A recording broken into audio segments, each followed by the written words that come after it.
So I want to talk to our latecomer here. So Brian was listening to Gary. Wait a minute. Where's my drink, Jack? Yeah, this is supposed to be. Oh, this is my drink. Here? That's your drink now. Hang on. It's not drinks with Jack. Exactly, unless you're drinking. So, folks, if you don't know, this is Brian Eddy of Shadow fame, amongst other titles. Brian, how many games have you made so far, do you think? Design-wise, what is it? Like yeah, I mean, I don't know. Because 7 or 8, but programming another you 6 did or software. 7. So yeah. we were just talking about that, like coming into pinball design as like having something else that you brought in with it. Like you were a software developer that became a designer. So what games did you start off with as far as like programming is concerned? I think the first game I did completely by myself was Pool Sharks, but I had helped out on a few other games like Diner and I can't even remember a couple Bad Cats. I think I did like effects for and stuff just to help out to kind of learn the ropes. But Pool Sharks was the first one that I completely did. A buddy of mine, Gavin, owned a Pool Sharks and he dropped it off at my studio once, and he's like. He dropped it off, set it up. He's like, cool, have fun streaming that. Let me know when you get the multi-ball. And he bounced. And I spent an entire week trying to figure out how to get the multi-ball on this game. Lo and behold, it doesn't freaking exist.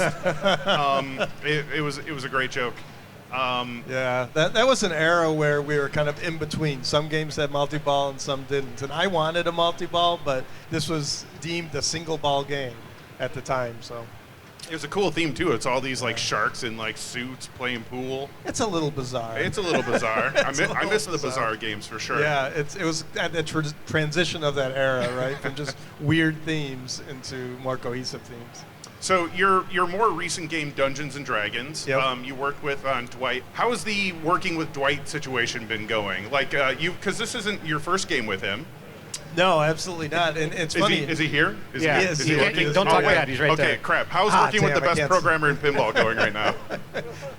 That's better. It's funny because Dwight and I worked at Williams back in the 90s, right? But we never worked together on anything. So coming back to Stern, we ended up connecting together, and we've done, 3, 4 games or something together? Yeah, 3 games. Too many? Okay. Yeah, too many. There's a little of that some days. Well, let's talk about Dungeons and Dragons real quick. So, did they come to us? Did you go to them? How did all that pan out? How was working on the game, conceptualizing it? Yeah, Jody was the one who kind of made the connection with them. Where's Jody's here, all right, Jody. So he kind of pulled that together, and it was kind of brought up as, hey, we could get Dungeons and Dragons. Would you guys be interested? And yeah, Dwight and I just jumped at it. And Dwight, I think, jumped twice as high. So I think it was definitely a great theme for the both of us. And knowing the history of D&D and the background, and I think it really tied into our strengths. And were they pretty cool to work with? Like, as you're conceptualizing the ideas for the game, the mechs and stuff like that. How did that go? Yeah, they were amazing. They pretty much wanted us to make a pinball version of D&D. So they were pretty hands-off as far as what we wanted to do, how we wanted to represent D&D in a pinball machine. And they're more concerned about, let's say, do the dragons look right, and is this presenting us well? So that was really great. They were a great partner. I think they were probably one of our best partners. So your history of games, your library of games, what would you say is your favorite mech or idea that you've put into a pinball machine thus far?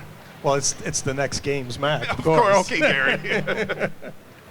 Obviously, the dragon on D&D, I think, was pretty impressive for a pinball machine. So it's got to be up there in the ranks. So. Yeah, it's very impressive how it can move around. You can make it talk. It can shoot the balls back out. Right. And if you see that out of a game, it's a very impressive mechanism. And it took a lot of effort on both sides, mechanical and programming, to bring it alive. And I think the team did a great job. What I like about the team up between you and Dwight is Dwight has this very sort of choose your character, level up your character sort of vibe going on, and I think it meshes really well with how you've been laying out your play fields, and it just seems like a very good match between you guys, and I'm excited to see what the future holds. Yeah, I mean, we work back and forth on everything to do with the game usually, right? I have input on the rules, he has input on the play field at times, and we get in a lot of fighting matches between that, but it makes the game better, so that's what counts. So as a designer, what kind of involvement do you have as far as the rules are concerned? I think both of us kind of talk about the overall architecture of what the the rules are going to be in the game. And then when it gets down to nitty-gritty weeds, I think Dwight does a lot of that with his team also. And we talk back and forth about how certain rules will work and stuff and kind of decide on them. Or sometimes we'll have a question, I'm not so sure about this or that, right? And we'll talk through what would work better. And sometimes we just try stuff and it works or it doesn't work, right? The game usually tells you, is this fun or not? All right, well, let's wrap this up. What is a game that's out here that you think has inspired you in like how you design, or just like has impressed you enough that like it sort of had some I don't know, just what is inspiring you out here? Like what game specifically? It doesn't have to be a Stern, doesn't have to be the newest one. I wouldn't say it's your favorite, but it is really like sort of maybe changed how you think about design. Is there anything that stands out there? That's a hard one to pick. There's so many good games out there. This doesn't really inspire me to, well, actually inspires me to be a better designer. I'm just really impressed on all of the homebrews that came out. And they do such a good job. They're so passionate. It's just incredible to see all of their stuff that they come up with. And they can do a lot of stuff that we can't because they're free from budgets. Manufacturability. Yeah, from manufacturability. So it's really cool to see what they come up with. Absolutely.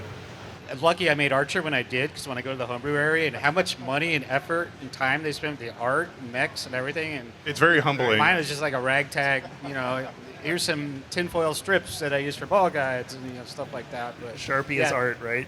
Yeah, and the whole homebrew thing is cool. Yeah, I've been playing pinball since Frontier. Actually, was like one of the first games that got me into it. Obviously, it's nothing impressive. I just thought it was cool, but I think Whirlwind was really the game that got me just like, wow, because I saw Pat Lawler's name on there. He's like, this guy's my hero. It was like, this is the most awesome flowing game I ever played, and it's got this fan, and it blows in your face. It's so cool. And I was just like, this is what pinball's about. It was just like, and then I was addicted to that game for like over a year. And I was, I think I was a junior in high school. I just got a car. I just started driving. And every day I'd go to the arcade, play Whirlwind for hours, and go home. Next day, go to school, leave, go play Whirlwind, go home. Eventually, I ran out of money.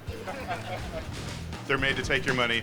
Well, gentlemen, thank you so much for joining me up here. Thanks, Ladies and Jack. gentlemen, thank you for watching. Thank you.